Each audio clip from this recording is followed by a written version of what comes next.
inilah Vespa yang dibeli oleh Pak Ari. Saya bilang, Pak Ari, mohon maaf Pak Ari, saya punya bahan Pak, tapi ini bahan Vespa Sprint PLC tahun 76. Itu dengan kode mesinnya PLB 0102 gitu Pak. Itu ada kode mesinnya Pak. Nah ini memang Vespanya kalau ban itu memang sangat langka ini Pak. Ini termasuk jenis langka. Dia kemudian punya cat ori, kemudian nah yang paling menarik ini adalah Vespanya asalnya dari Magelang Pak. Itu platnya AA. Sekarang platnya tuh masih sama seperti plat yang Vespanya Pak Ari. Ini koleksi kami Burka Vespa dan PW Pak. Ini persiapannya. Kenapa saya memilih Vespa dan PW? Karena ada keunikan, Pak. Karena Vespa ini, nah ini rekan-rekan kami untuk memperbaiki di workshop kami. Kalau kita bandingkan PW dan Vespa, kita diamkan dia sampai beberapa lama. Begitu kita mau hidupkan, bahkan setahun 2 tahun, kita bersihkan businya, tetap hidup lagi. Nah, begitu. Dan lagi uniknya, kalau PW yang lama ya Pak, bukan PW baru. PW lama itu dia tidak memakai namanya pendingin air. Radiator tidak ada Pak. PW itu memiliki mesin dengan pendingin udara. Nah, ceritanya itu kisahnya adalah saat Perang Gurun Pak. Perang Dunia kedua ya Pak, Perang Gurun. Itu senjata armada perang yang digunakan adalah sejenis Safari dia. Itu diciptakanlah oleh Hitler, disuruh menciptakan untuk membuat kendaraan yang pendinginnya tidak pakai air karena di gurun tidak ada air kan Pak, begitu. Jadi dibuatlah armada seperti PW ini, Volkswagen ini gitu. Kisahnya seperti itu. Begitu juga Vespa. Kalau Vespa kisahnya panjang, Pak. Kalau kita ceritakan panjang sekali. Yang menjadi poin Vespa itu adalah sejarah. Kita tidak pernah melupakan sejarah yang namanya perdamaian dunia. Itu di tahun 61 sampai 63. Itu ada Garuda 1, Garuda 2, Garuda 3. Nah, itu sangat mahal sekali, Pak. Kalau sekarang mungkin harganya sekitar 100 jutaan Pak satu kalau dapat. Apalagi kalau kita mendapatkan BPKB-nya masih atas nama Jenderal A gitu Pak. Itu sangat luar biasa Pak. Itu memang dicari. Nah, itulah. Nah, di samping daripada itu hobi kita ini bisa ditingkatkan kembali. Kita pertama kita bisa menjualnya secara spare part. Kita bisa SKU-nya banyak sekali nih Pak. SKU daripada spare part-nya itu satu Vespa itu bukan puluhan bahkan itu punya SKU. Kemudian kalau kemudian kita bisa jual unitnya. Kemudian kita bisa mempergunakan Vespa atau PW ini sebagai travel Pak. Di Bali itu sangat laku sekali. Namanya PW Safari atau PW Camat itu selalu membonceng bule-bule, terutama bule Jepang, Australia itu paling suka naik itu. Kalau sebelum pandemi Pak, luar biasa sangat dibutuhkan. Biar tua-tua begitu masih bisa dia mendapatkan uang kan, begitu Pak. Dan kemudian kita bisa pakai sarana dekorasi. Misalnya ada mau prewed seperti ini, bisa buat prewed. Kemudian kalau Vespa bisa didekorasikan klasik seperti itu. Dan kemudian kita sering PW itu dipergunakan sebagai food truck. Itu artinya menjual makanan di atas PW, Pak. Mungkin Bapak sering lihat, kalau sekarang datang ke Bandara Ngurah Rai, itu baru datang Bapak disambut dengan dagangan-dagangan yang dari PW, Pak. Ada di situ, ada jual burger, ada jual kopi shopnya, seperti itu. Nah, jadi itulah saya memilih ini banyak yang bisa kita terapkan. Nah, ini mungkin kita bisa hiburan Pak di sini. Di workshop kami, di stok kami, ini stok para spare part kami.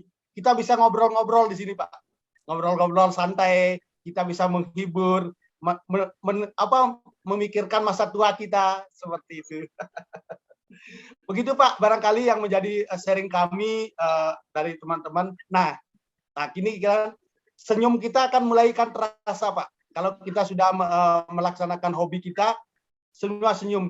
Yang sebelah lagi sampai cucu saya yang sekecil itu bisa senyum, Pak, dalam berpose. Seperti itu. Barangkali begitu, Bapak Ibu semuanya sharing saya. Mohon maaf ini kalau ada seandainya sesuatu yang tidak berkenan di Bapak semuanya. Terima kasih, Bapak. Oke, baik. Terima kasih banyak Pak Wayan Karma. Luar biasa ya. Hobinya itu benar-benar mendatangkan uang dan tapi memang pakai uang juga ya Pak ya untuk mengkoleksinya ya Pak ya. Kalau dari segi uang mengkoleksinya Bu, kita jangan tiba-tiba langsung begitu. Kita punya bisa dicicil Pak. Oh kita punya beli gini. Satu kita beli bannya, satu kita beli setangnya begitu. Jadi lama-lama tidak terasa jadinya begitu. Oh luar biasa itu. Tabungan buat pensiunnya itu udah nilainya udah fantastis itu ya Pak Wayan ya. Biasa. Itu sebenarnya inspirasi sekali. Kalau kita bermain di klasik seperti tua-tua seperti ini, semakin tua itu barang semakin mahal Ibu. Oh gitu ya. Mahal, gitu. Karena sama seperti saya menyimpan emas ini Bu, barangkali. Iya, luar biasa. Baik, terima kasih Pak Wayan Karma. Mungkin nanti sebelum Pak Karma memberikan kuis ya, monggo silakan Pak Singgi dilanjut. Pak Singgi sudah siap untuk dilanjut Pak? Baik Bu Murni. Ya, baik Ibu dan Bapak, kami lanjut kembali ya. Luar biasa Pak Karma. Dan ada VW yang juga mahalnya luar biasa. Ada VW yang mahalnya luar biasa, namanya VW seperti Pak Karma, VW Karman namanya. Oke. Baik, next. Ada VW yang luar biasa namanya VW Karman ya, mobil. Itu mahalnya luar biasa dan banyak dicari juga. Karman Gia Pak namanya, Karman Gia. Karman Gia ya, sangat langka Pak ya. Karman Gia. Ya, tadi sampai di mana tadi? Mark Zuckerberg ya. Nah, oke. Ibu dan Bapak tadi sampai di Mark Zuckerberg, sampai di Facebook. Nah, Ibu dan Bapak, kita lanjut lagi. Jadi, apa itu personal branding? Kita lihat definisinya. Next, Pak. Ya. Jadi, apa itu personal branding? Sedikit lagi, personal branding adalah proses membentuk citra diri dan menampilkan keunikan diri dibandingkan yang lainnya. Jadi ada dua hal yang ingin ditonjolkan, yaitu citra diri yang ingin ditampilkan dan ada keunikan di sana. Jadi dua hal yang ingin disampaikan. Ini Bapak Ibu, personal branding itu banyak definisi yang bisa kita mengerti.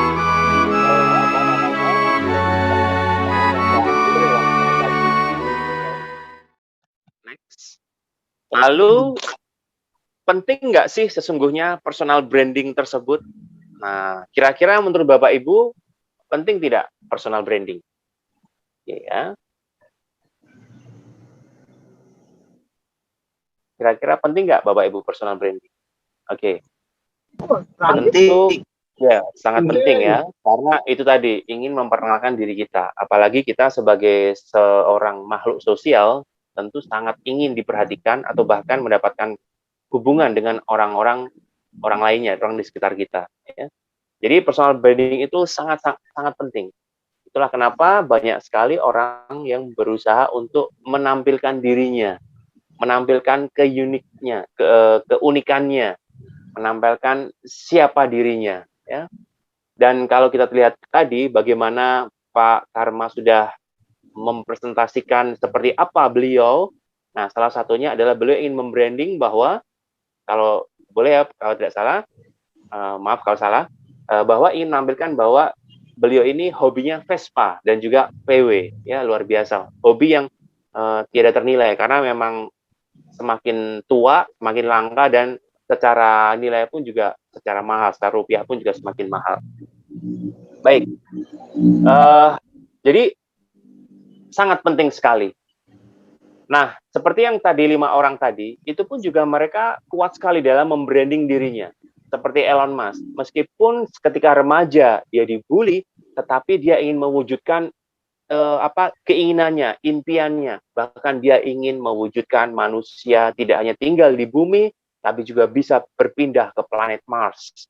Maka beliau pun memiliki yang namanya SpaceX dan membangun sebuah roket dengan lebih efisien, di mana roket itu ketika diluncurkan dia bisa dipakai lagi dan bisa kembali ke bumi, bisa dipakai lagi. Dari yang kecil sampai yang terbaru kemarin yang yang 9 itu pun meskipun ada sempat meledak, tapi dia menciptakan kembali yang bisa kembali ke bumi.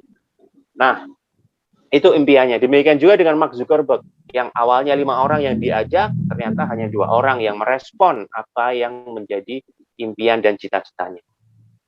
Begitu pentingnya personal branding yang ini kita munculkan, dan sangat bermanfaat sekali ketika kita bekerja ataupun orang yang akan mencari pekerjaan ataupun orang yang berbisnis. Apapun pekerjaan kita, apapun usaha kita, sangat penting sekali branding itu harus kita munculkan.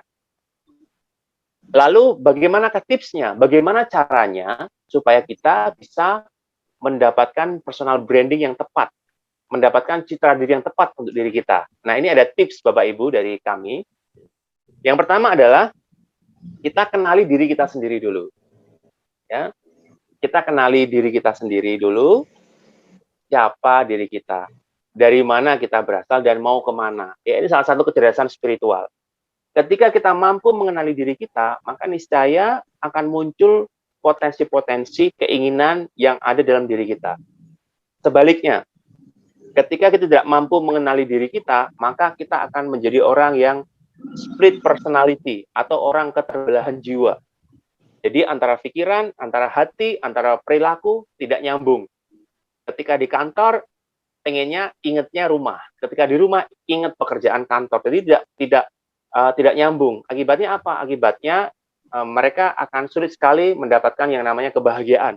Meskipun secara materi berlimpah, tetapi kalau dia tidak menemukan jati dirinya, keinginannya, siapa dirinya, maka dengan materi yang berlimpah pun akan tidak mendapatkan kebahagiaan.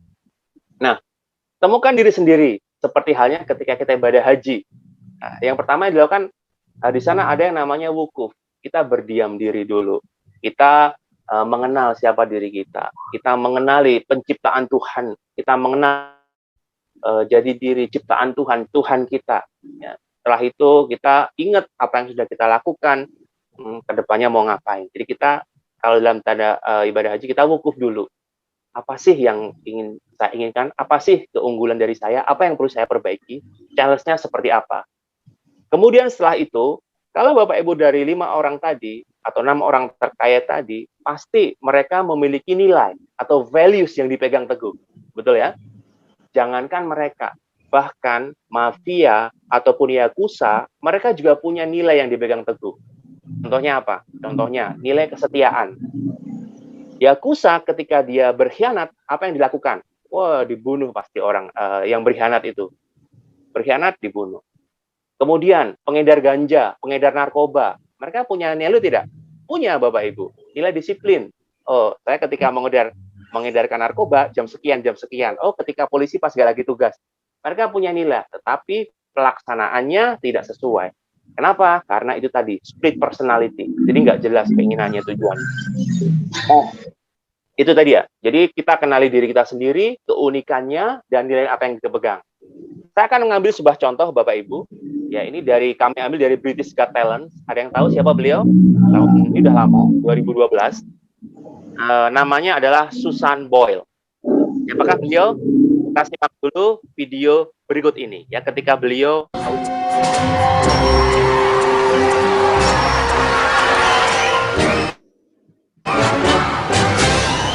Hi, what's your name, darling?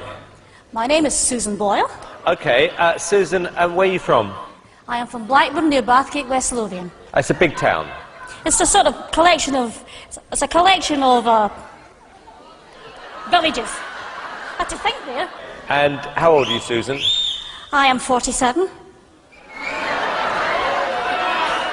And that's just one side of me.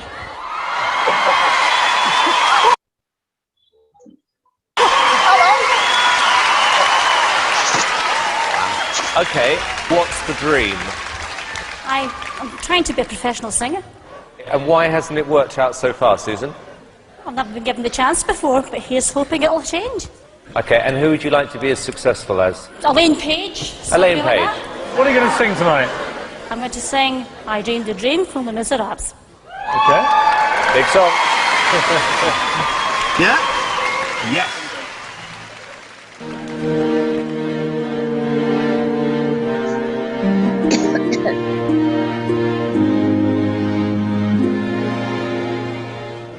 I dreamed a dream in time gone by.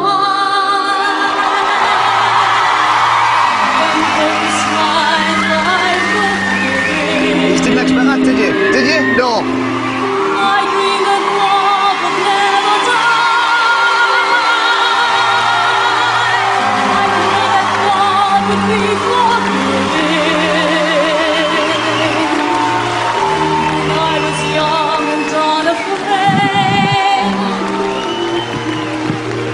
When dreams are made and used and wasted.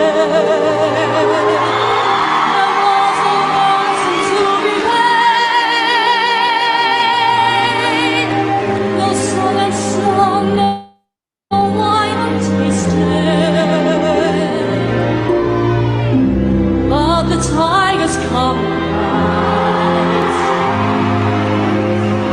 with their voices soft as thunder, as they tear your hopes apart, as eternal dreams to share.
Ya, tadi Bapak Ibu Susan Boyle ya. Suara saya kedengaran ya Bapak Ibu ya.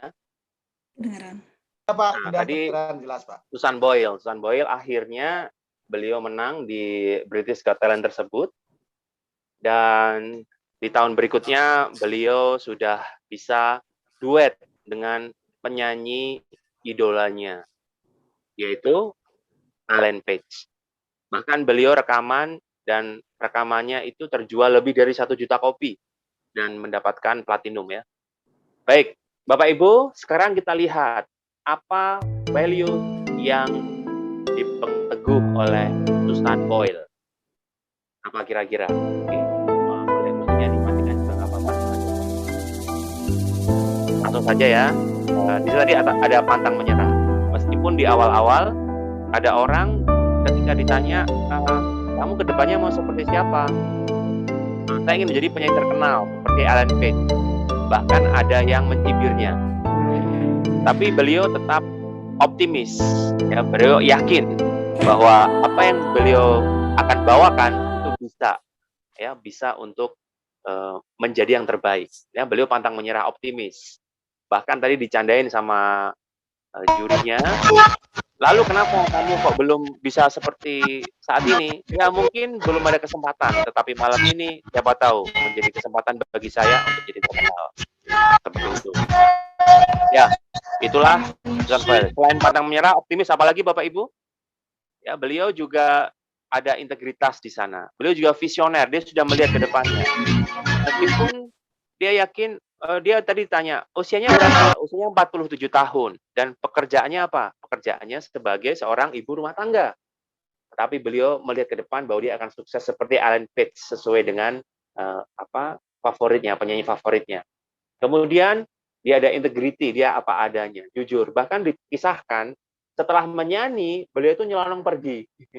Nyelonong pergi terus dipanggil lagi sama juri. Belum selesai dia balik lagi ya. Jadi saking mungkin impress atau juga memang orangnya apa adanya, seperti itu. Nah, Bapak Ibu, inilah values yang dipegang teguh oleh Susan Boyle. Jadi values itu sangat penting sekali. Ya, ada juga penyanyi yang dia ikut di Got Talent dan juga langsung terkenal. Namanya William Hung. Ya, ketika nyanyi suaranya jelek sekali, bahkan sangat cempreng sekali, bukan cempreng tapi nggak fals banget lah. Dan dia menjadi pemenang karena orang merasa kasihan bisa jadi, karena juga orang merasa dia tuh sangat gigih, nggak menyerah dan pede banget. William Hung namanya, tapi setelah itu setahun setelah, kalau tidak salah nggak sampai setahun, dia bunuh diri. Ya, dia nggak kuat karena ketenarannya. Namanya William Hung, Bapak Ibu bisa searching di internet. Nah, Bapak Ibu, itulah values dan uniqueness yang dimiliki oleh masing-masing dari diri kita. Seperti halnya Susan Boyle yang dia memiliki keunikan dan dia memiliki nilai yang dipegang teguh. Sekarang kita akan cari, kita akan temukan apa kira-kira yang menjadi nilai yang Ibu Bapak pegang teguh. Ya, dari tips bagaimana kita akan membranding diri kita, kira-kira nih apa yang ingin Bapak Ibu tonjolkan dari values-value yang sudah ada. Apakah integritinya, apakah kerjasamanya, atau mungkin kesungguhannya. Kalau gajah mati, meninggalkan gading. Kemudian harimau mati, meninggalkan belangnya. Kalau manusia meninggal, meninggalkan nama. Nah, Bapak Ibu ingin dikenang seperti apa? Nah, contoh yang lainnya lagi, kalau di Indonesia banyak sekali. Contohnya nih, Kapolri pertama, Jenderal Polisi Hugeng, di mana beliau terkenal dengan integritasnya, yang beliau tidak mau ketika membangun rumah, dikirim pasokan bahan rumah, tapi beliau menolak semuanya. Ya, ada Jenderal Hugeng. Kemudian juga ada Bung Hatta, ketika beliau ingin mengeluarkan kebijakan esok harinya mengenai kenaikan rupiah atau pemangkasan denominasi kalau tidak salah, bahkan beliau pun tidak menyampaikan kepada istrinya. Besoknya ketika diumumkan baru istrinya tahu. Kenapa kau tidak sampaikan kepadaku kalau akan terjadi seperti ini? Dan Bung Hatta menjawab bahwa kalau saya sampaikan kepada engkau, engkau akan bercerita kepada kerabatmu, dan kerabatmu akan mempersiapkan diri, maka akan ada hal yang nilai yang aku langgar. Ya, bahkan Bung Hatta ingin membeli sepatu, beliau tahan ya demi untuk membantu atau mengeluarkan uang untuk yang lainnya, untuk membantu sepatu keinginan membeli sepatu bata ketika itu, ya beliau menahan. Ya, tentu banyak sekali Bapak Ibu values tokoh-tokoh di Indonesia. Ya, ada Raden Ajeng Kartini yang kita kenal bagaimana beliau dengan suratnya, dengan ya luar biasa sekali, banyak hal-hal yang bisa kita pelajari. Nah, sekarang Bapak Ibu, silahkan dicari apa yang menjadi values Bapak Ibu yang ingin Bapak Ibu munculkan. Dan tentunya personal branding ini berbeda dengan pencitraan. Kalau pencitraan itu memunculkan sesuatu yang bukan diri kita. Ya, misalnya jujur, tapi sesungguhnya selama ini kita tidak jujur, tapi kita ingin dikenal sebagai orang jujur, maka kita pura-pura jujur, kita pura-pura bantu orang, kita pura-pura menjunjung integritas, tapi sesungguhnya di hati kecilnya ada suatu hal yang ingin dicapai. Nah, itu berbeda ya, citra diri, personal branding berbeda dengan pencitraan. Oke, sudah semua? Silakan dipilih, dan boleh nanti dipasang di kamarnya, atau di dompetnya, atau di handphonenya. Ini yang saya pegang teguh. Ya, kalau kita kaitkan dengan values, ini bukti saya mengabdi kepada Tuhan melalui nilai-nilai ini. Asmaul Husna, di mana mengingat satu saja, engkau akan masuk surga. Ya, tidak hanya mengingat, tapi tentu juga melakukannya. Nah, yang pertama adalah tadi temukan keunikan dan juga values. Oke. Nah, dari Pak Randy ya. Kemudian juga banyak dari semuanya, dari Pak Randy, kemudian dari Pak Andri, dari Pak Hendra, dari Bu Syarifah, Bu Mira, alhamdulillah, Pak Helmi, dari Coach Ray, supel, mantap, Pak John Medan, kemudian Coach Ray ada optimis juga, alhamdulillah ya. Nah, itu yang pertama Bapak Ibu, tips yang pertama. Ya. Yang kedua apa Bapak Ibu? Nah, tentu Bapak Ibu tidak asing dengan gambar ini. Siapakah dia?